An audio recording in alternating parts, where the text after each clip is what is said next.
लेकिन ये बात मानने की है कि ही इज डिटर्मिन्ड। जब वो एक चीज कहते हैं, जैसा कि उन्होंने राम मंदिर का कहा था, बाबरी मस्जिद के ऊपर उन्होंने आर्टिकल 370 का कहा हुआ था, उन्होंने सर्जिकल स्ट्राइक्स का कहा हुआ था, हर वो चीज जो कहते हैं फिर वो उसके ऊपर अमल करते हैं, उसमें एक सेंस ऑफ डिटर्मिनेशन है।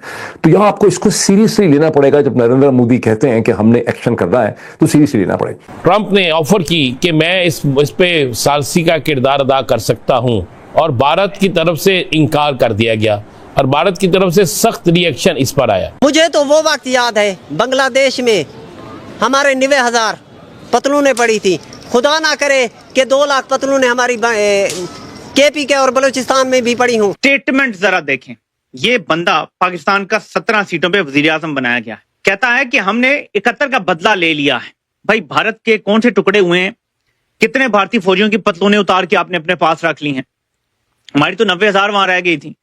कितने भारतीय फौजियों की पतलूनें हैं जी हमारे पास, जरा बताया जाए। भारत के कौन से हिस्से को हमने तोड़ा है?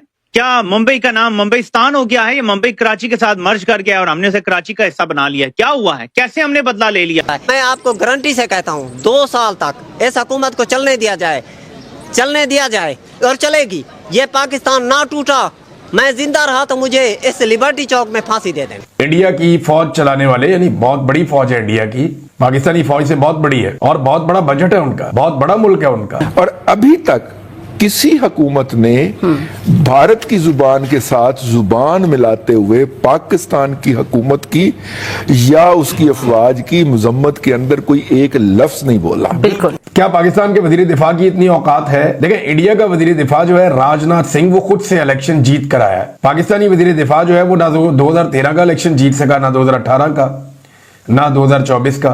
तीनों मरतबा वो जर्नलों को टेलीफोन करके उनकी मिन्नतें करके, और खुद वो बता चुका है ये कोई ढकी छुपी बात नहीं है। दोस्तों, पाकिस्तानियों को सुनकर हंसी आती है। कहां से आते हैं ऐसे लोग? ऐसा लगता है ये लोग हमारे गोले के नहीं हैं, किसी और गोले से आए हैं। कितने तेजस्वी हैं ये लोग। आप सभी हंसते रहिए और पाकिस्तानी कॉमेडी का मजा लेते रहिए, और चैनल को सब्सक्राइब करना और शेयर करना ना भूलें। धन्यवाद।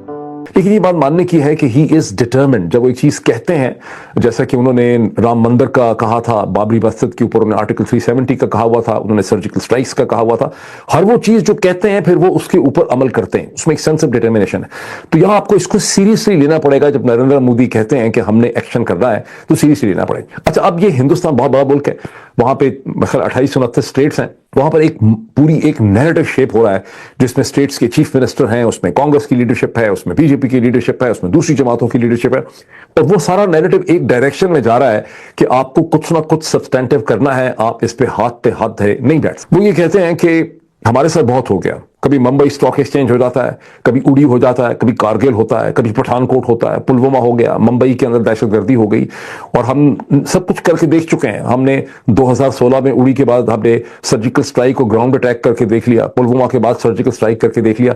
इसका मतलब यह है कि अब हमें कोई मुख्तलिफ चीज जो है इस स्टेज के ऊपर करनी होगी। पाकिस्तान इस वक्त हाई अलर्ट है, और हाई अलर्ट ऑब्वियसली इसलिए है कि इंडिया का ये पता नहीं चल रहा कि वो कब हमला करेगा, किस तरफ से हमला करेगा, कहां से हमला करेगा और कैसा हमला करेगा। इसकी रीजन ये है कि भारत की भी जो मशकें नजर आई हैं, जो एक्सरसाइज नजर आई हैं अभी तक, वो नेवी की भी उन्होंने एक्सरसाइज शुरू कर रखी हैं। वो हैवी डिप्लॉयमेंट जो है वो एयर बेसिस पर भी हो रही है, हैवी डिप्लॉयमेंट वो जो आपकी आर्मी है उसमें भी है। तो हर तरफ से उनकी भी ड्रिल्स जारी हैं।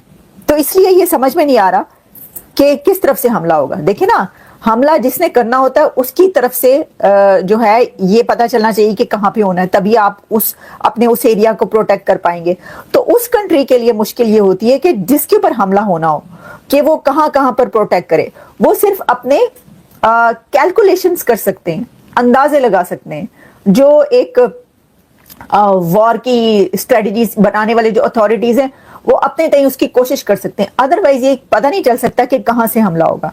जैसा कि मैंने आपको पहले भी बताया कि कहा जा रहा है कि भारत की तरफ से जो ये हमला होगा ये कोई सिर्फ एयर स्ट्राइक जैसे कि पहले बालाकोट या इस तरह की हुई वैसा नहीं होगा। ये उससे कुछ बिगर है, उससे सिर्फ कुछ बिगर नहीं बल्कि बहुत बिगर होने जा रहा है। ठीक है। देखिए, अमेरिका को भारत की ज़रूरत है बिजनेस वजह के लिए, चाइना के वजह के लिए। ये दोनों जो हैं इम्पोर्टेंट रीजंस हैं। तो वो चाहता नहीं है कि कश्मीर के ऊपर उसके सब चीज़ मामले ख़त्म हो जाए। दैट इज़ नॉट, वो तो कभी कश्मीर क्या है कश्मीर अमेरिका के लिए जी? 80 साल हो गए हैं कश्मीर कश्मीर हम करते करते।